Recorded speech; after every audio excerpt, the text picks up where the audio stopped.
সাম্প্রতিককালে ওলামায়ে দেওবন্দের রক্ত যখন তালেবানের শরীর হয়ে আবার আফগানিস্তানের জমিন স্পর্শ করেছে, আমরা দেখেছি তাবৎ দুনিয়ার পরাশক্তি আমেরিকা, ন্যাটো কুত্তার মতো লাশ গুটায় পালাতে বাধ্য হয়েছে। মনে রাখিস, নতুন প্রজন্ম নতুন পেগাম দিতে চায়, নতুন ইতিহাস তৈরি করবে। আল্লাহর কসম, আমার মানচিত্র যদি আক্রান্ত হয়, এইবার যদি কাউকে পাওয়া যায়, একটাকে পালাতে দেওয়া হবে না।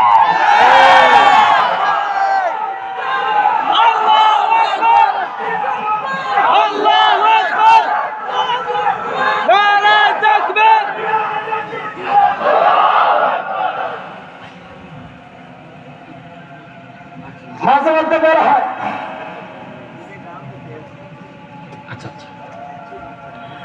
মাঝে মধ্যে বলা হয় বাংলাদেশ থাকবে না। শোনেন নাই? থাকবে না। আমরাও বলি থাকবে না, আমরা ওই অপেক্ষায় আছি। থাকবে না। কেন থাকবে না? কারণ সারা দুনিয়ার মানচিত্র একটাই হবে, ইসলামের মানচিত্র। এটা কোনো বাড়তি ফাজলামি ফালতু কথা না। দুনিয়ার ইতিহাস তাকায় দেখো, সেই সোনালী সূর্য ওঠার মুহূর্ত ঘনিয়ে এসেছে।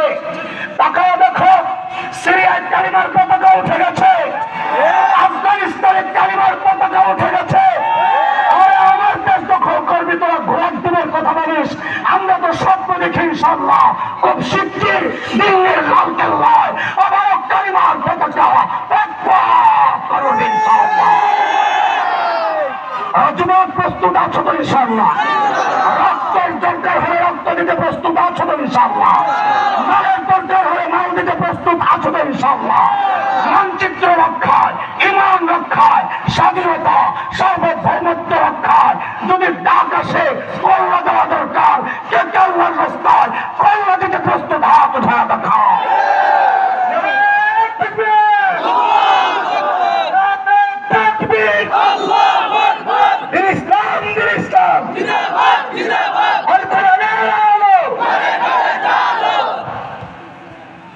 আজান কি হয়ে গেছে? শেষ করে আজান হয়ে গেছে, চলবে।